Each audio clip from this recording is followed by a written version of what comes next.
नमस्कार, मी श्वेता. तुम्ही पाहताय न्यूज 18 लोकमत. बुलेटिनमध्ये तुमचं स्वागत. पुढच्या अर्ध्या तासात बातम्यांचा वेगवान आढावा स्पीड न्यूजमध्ये.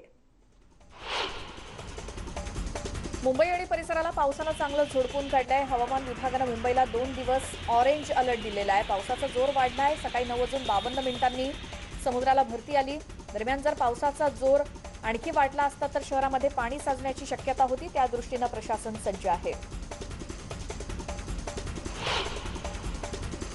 कोल्हापूर जिल्ह्यामध्ये पावसाची संततधार सुरू आहे. रात्रीपासून सुरू असलेल्या पावसामुळे पंचगंगा नदीची पाणी पातळी 29 फुटांवर गेली आहे. राजाराम बंधारा पाण्याखाली गेलाय. जिल्ह्यातील 18 बंधारे पाण्याखाली गेलेत.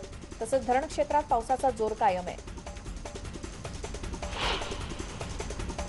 वसई विरारमध्ये पावसाची संततधार आहेच. या परिसरात आचोळे रोड, जया पॅलेस या भागात पाणी साचलंय. तसेच इतर ठिकाणी असलेल्या सखल भागात पाणी साचलेले, त्यामुळे वाहतूक धीम्या गतीनं सुरू आहे. रत्नागिरी जिल्ह्यातील समुद्राला मोठी भरती आली आहे. हायटाईडमुळे समुद्र किनारपट्टीवर अजस्त्र लाटा येऊन धडकतायत. काही ठिकाणी मानवी वस्तीत पाणी घुसतंय. काही ठिकाणी समुद्र किनाऱ्यालगत असलेल्या नारळ पोफळीच्या बागांना या उधाणलेल्या समुद्राचा फटका बसतोय. मुंबईसह उपनगरात लसीकरण केंद्र आजही बंद आहेत. लसींचा साठा उपलब्ध नसल्यानं लसीकरण केंद्र बंद ठेवण्यात आलेली आहेत. लसींचा साठा ज्या प्रमाणात प्राप्त होईल त्यानुसार लसीकरण केलं जाईल.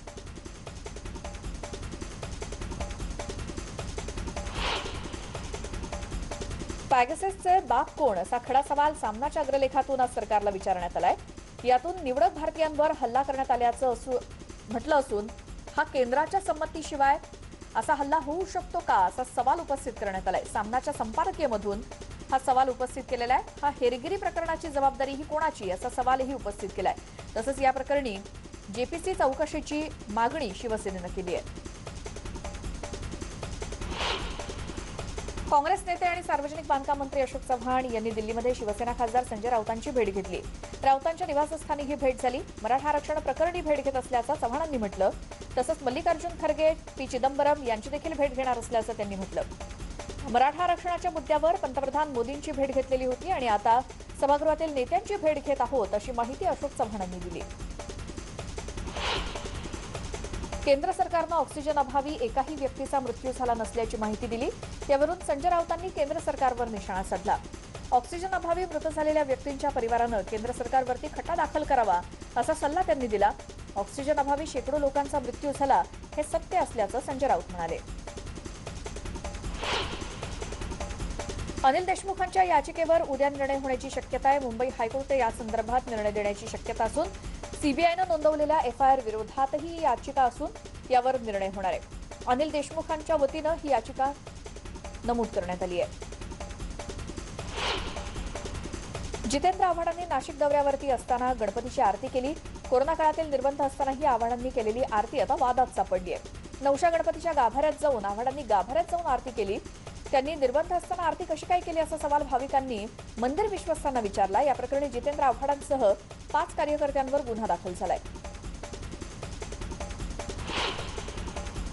बुलढाणा जिल्ह्यातील वादग्रस्त डॉक्टर आशिष अग्रवाल याचा आणखी एक प्रताप समोर आलाय. खामगाव शहरातील लाईफलाईन हॉस्पिटलचा मालक डॉक्टर आशिष अग्रवाल यांनी परवानगी नसताना अवैध कोविड सेंटर उभारून रुग्णांच्या जीवाशी खेळण्याचा प्रकार केला होता.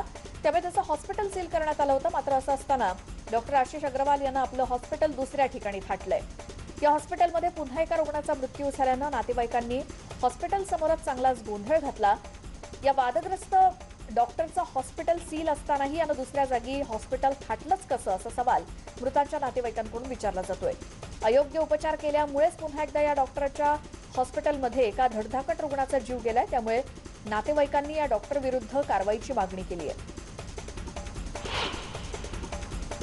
चाकणमध्ये एटीएमचा भीषण स्फोट झाला. या स्फोटाची भीषणता इतकी होती की एटीएमचे दरवाजे दूर फेकले गेलेत. पहाटे 3 वाजता स्फोट झाल्याची माहिती ग्रामस्थांनी दिली. चाकणमधील एमआयडीसी परिसरामध्ये हा स्फोट झालेला आहे. सुदैवाने यात कोणतीही जीवितहानी झाली नाही. या प्रकरणी पुढील तपास सुरू आहे. चाकण औद्योगिक वसाहत परिसरातील ही घटना असून हिताची बँकेच्या एटीएमचा अचानक स्फोट झाला आणि स्फोटामध्ये एटीएमसह समोरच्या काचांचा चक्काचूर झाला. मात्र कोणतीही जीवितहानी झालेली नाही. वाशिम जिल्ह्याच्या धारकाटा परिसरामध्ये झालेल्या पावसामुळे शेतीचं मोठ्या प्रमाणात नुकसान झालंय. धारकाटा परिसरात सलग 3 दिवस पाऊस झाला. त्यामुळे पिकं खरडून गेली. त्यामुळे बळीराजा पुन्हा संकटात सापडलाय. या परिसरातील शेतीमध्ये पावसाचं पाणी साचलंय. 100 ते 120 हेक्टरवरची खरीप पिकं त्यामुळे धोक्यात आली आहेत. मुलीच्या विरहानं बापानं गळफास घेऊन आत्महत्या केल्याची धक्कादायक घटना बीड जिल्ह्यातल्या शिरसाळा या ठिकाणी घडली. रतन शेख नूर मोहम्मद असं या आत्महत्या केलेल्या व्यक्तीचं नाव आहे. 3 महिन्यापासून पळवून नेलेल्या मुलीचा शोध लागला नाही याचा धक्का त्यांनी घेतला. या प्रकरणी पोलिसात तक्रार केली असून पोलीस उडवाउडवीची उत्तरं देत असल्याचा आरोप करण्यात येतोय. पोलिसांच्या गलथान कारभारामुळे त्यांचा मृत्यू झाल्याचा आरोप त्यांच्या नातेवाईकांनी केलाय. या प्रकरणी पोलीस कर्मचारी आणि अधिकाऱ्यांवर कारवाई करण्याची मागणी नातेवाईकांनी केली.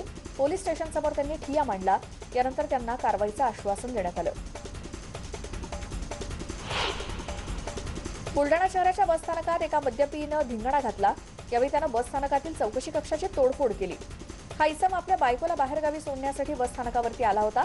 त्याच दरम्यान त्याचं बायकोशी भांडण झालं आणि त्यानं बसस्थानक परिसरात चांगलाच गोंधळ घातला. अकोल्यातील देगाव शेतशिवारात डवऱ्याचा फेर चालू असताना शेतात तुटलेल्या विद्युत वितरण कंपनीच्या तारेचा शॉक लागल्यानं एका बैलाचा जागीच मृत्यू झालाय. सुदैवानं लाकडी डवरे असल्यानं 3 मजुरांचे प्राण वाचलेत. या प्रकरणी विद्युत तारा तुटण्याची भीती वारंवार वितरण कंपनीला सांगण्यात आलेली होती. मात्र कंपनीने याकडे लक्ष न दिल्यानं हा प्रकार घडल्याचा आरोप केला जातोय. शेतकऱ्यांना नुकसान भरपाई देण्याची मागणी केली जाते.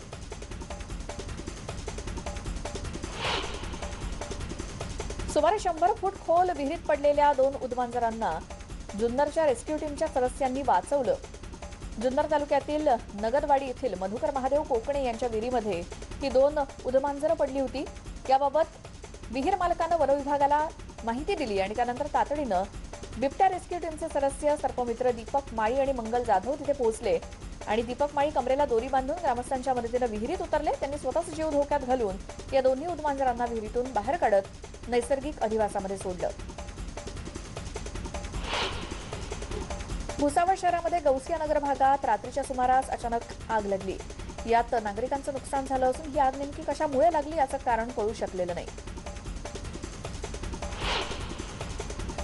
यशराज प्रोडक्शनकडून पृथ्वीराज चव्हाण यांच्यावरती तयार करण्यात आलेल्या चित्रपटावरती नागपुरात राजपूत क्षत्रिय समाजाकडून विरोध करण्यात येतोय. राजपूत संघटनेनं नागपूरच्या जिल्हाधिकाऱ्यांना निवेदन दिलं आणि विरोधकांना चित्रपट तयार करण्याचा विरोध नाही, मात्र मसाला म्हणून इतिहासासोबत छेडछाड केल्याचा त्यांचा आरोप आहे.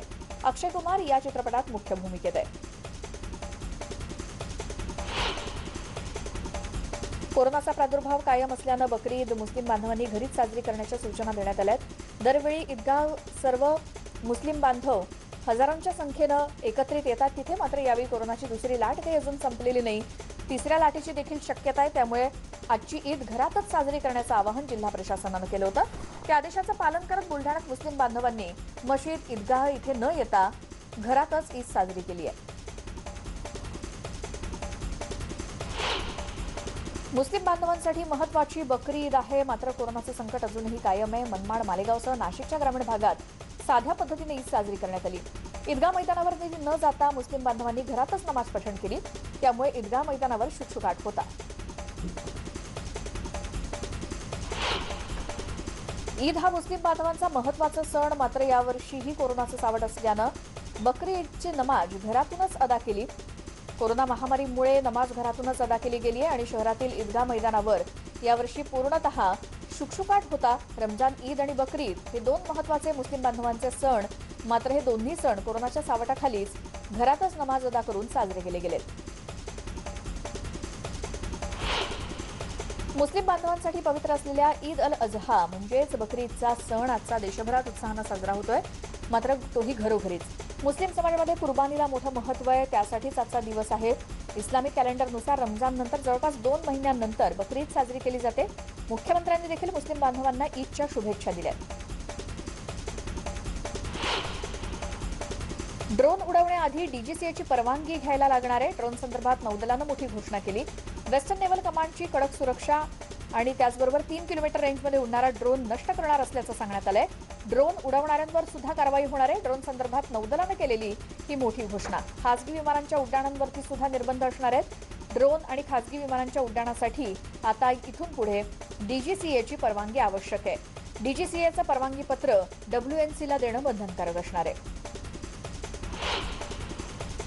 बर्ड फ्लूमुळे दिल्लीमध्ये एकाचा मृत्यू झाला. एका 11 ते 12 वर्षीय मुलाचा उपचारादरम्यान मृत्यू झाला. त्याच्यावर एम्समध्ये उपचार सुरू होते. संपर्कात आलेल्या सर्वांना क्वारंटाईन करण्यात आलेलं आहे. आरोग्य यंत्रणांची चिंता त्यामुळे वाढली आहे. स्वातंत्र्य दिनाआधी दिल्ली पोलिसांना भारतीय सुरक्षा यंत्रणेकडून सतर्कतेचा इशारा देण्यात आलाय. सुरक्षा यंत्रणांना मिळालेल्या गुप्त माहितीनुसार दहशतवाद्यांकडून राजधानी दिल्लीवर ड्रोनच्या साह्यानं दहशतवादी हल्ला करण्याचा कट रचला जातोय आणि ड्रोनच्या साह्यानं देशाच्या राजधानीला हादरवून टाकण्याचा कट असल्याचा इशारा सुरक्षा यंत्रणांनी दिलाय. तसंच यंदा 4 अँटी ड्रोन सिस्टम लाल किल्ल्यावरती लावण्यात येणार आहेत. गेल्या वर्षी 2 अँटी ड्रोन सिस्टमचा वापर करण्यात आलेला होता.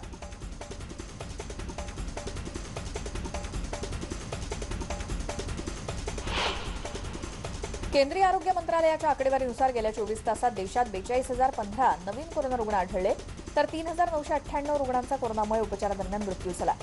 मृतांची संख्या वाढत असल्यानं चिंता व्यक्त केली जाते आणि एका दिवसात 36,977 रुग्णांनी कोरोनावर मात केली आहे.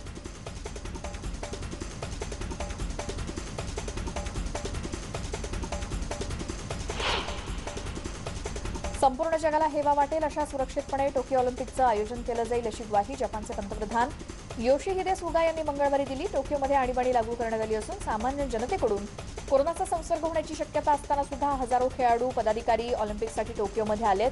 संपूर्ण जग अडचणींचा सामना करते, पण आम्ही मात्र ऑलिम्पिकच्या यशस्वी आयोजनासाठी आतुर आहोत. संपूर्ण जगाला अभिमान वाटेल असा संदेश आम्ही ऑलिम्पिक मार्फत देऊ इच्छित आहोत, असं योशिहिदे सुगा यांनी म्हटलं.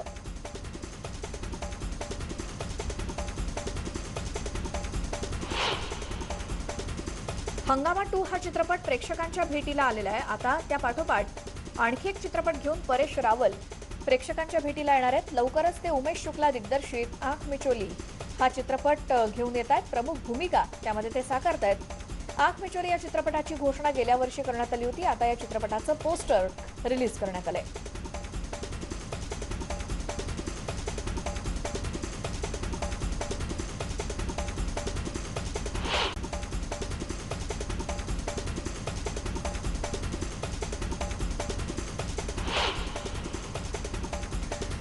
या स्पीड न्यूज पाहिल्यानंतर वेळ झाली एका छोट्याशा ब्रेकची. मात्र या बातम्या जर तुम्हाला पुन्हा पाहायच्या असतील किंवा व्हिडिओ पाहायचा असेल तर न्यूज 18 लोकमतच्या YouTube चॅनलला सबस्क्राईब करा. तिथे तुम्हाला पाहायला मिळेल.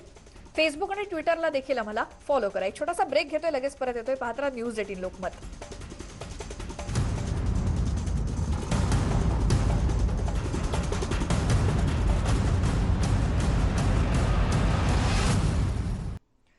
ब्रेकनंतर स्वागत आणि पुढची बातमी आहे. महाराष्ट्र राज्याचे मुख्यमंत्री उद्धव ठाकरे यांच्या येणाऱ्या जन्मदिनाचा औचित्य साधून ऑस्ट्रेलियातील हायजीन लॅब्स या कंपनीच्या अत्याधुनिक निर्जंतुकीकरण साधनांचं वितरण करण्यात येणार आहे. ही जबाबदारी आम्ही गिरगावकर या संस्थेवरती सोपवण्यात आली आहे. वरिष्ठ शासकीय अधिकारी आणि सर्वपक्षीय नेते यांना या अत्याधुनिक निर्जंतुकीकरण करणारे किट देण्यात येणार आहेत. या उपक्रमाची सुरुवात ग्रामीण भागातून करण्यात आली आहे.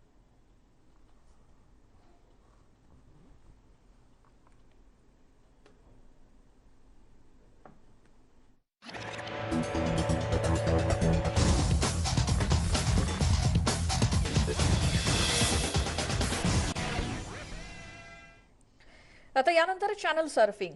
यात आता शुभमंगल ऑनलाईन ही मालिका अगदी रंजक वळणावरती आली आहे. त्याच्या आजच्या भागामध्ये काय होणार आहे पाहूयात. Shantanu, I am very happy तू तुझा निर्णय बदललास. नाही बाबा, माझा निर्णय बदलला नाहीये मी.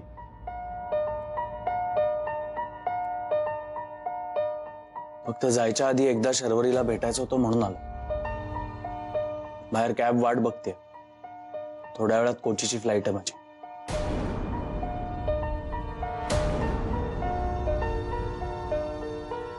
मला माहिती आहे तुम्हाला आता माझं वागणं कन्फ्युजिंग वाटणार आहे, पण शर्वरी मला तुला एवढंच सांगायचं आहे की माझ्या मनात तुझ्याबद्दल जो आदर आणि प्रेम आहे ते कायम तसंच राहील.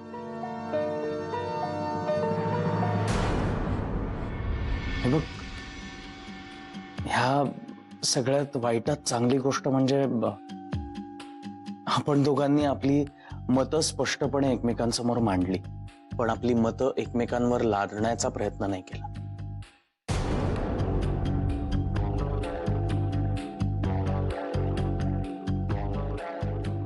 शर्वरी, उद्या कदाचित तुला काही गोष्टी रिअलाइज होऊन तुझा विचार बदलेल, माझाही बदलू शकतो. You never know. पण आत्ता मला निघावं लागेल.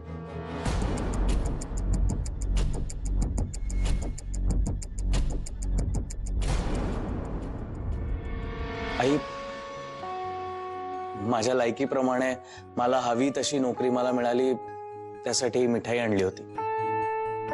गेल्या काही दिवसात हे राहूनच गेलं.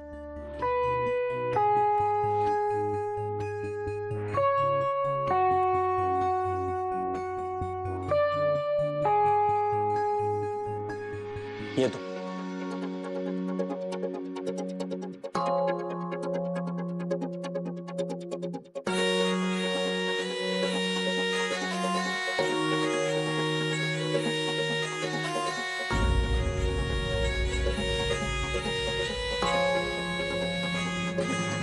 शरू शरू अगं नुसती नुसती इथे उभी काय आहेस? जा त्याच्या मागे, त्याला सांग तू यायला तयार आहेस त्याच्याबरोबर. शरू, शंतनू आला होता ना इथपर्यंत, मग आता तू जा आणि अडव त्याला. जा शरू.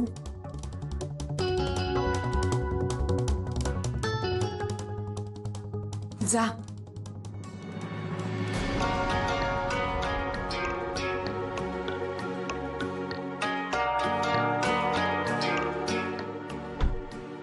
चला.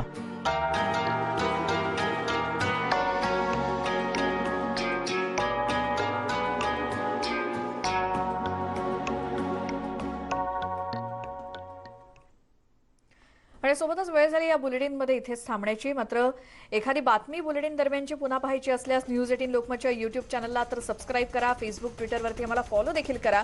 आणि जाता जाता एक महत्त्वाची आठवण ती म्हणजे मास्क संदर्भातली, म्हणजे मास्क घाला आणि सुरक्षित राहा.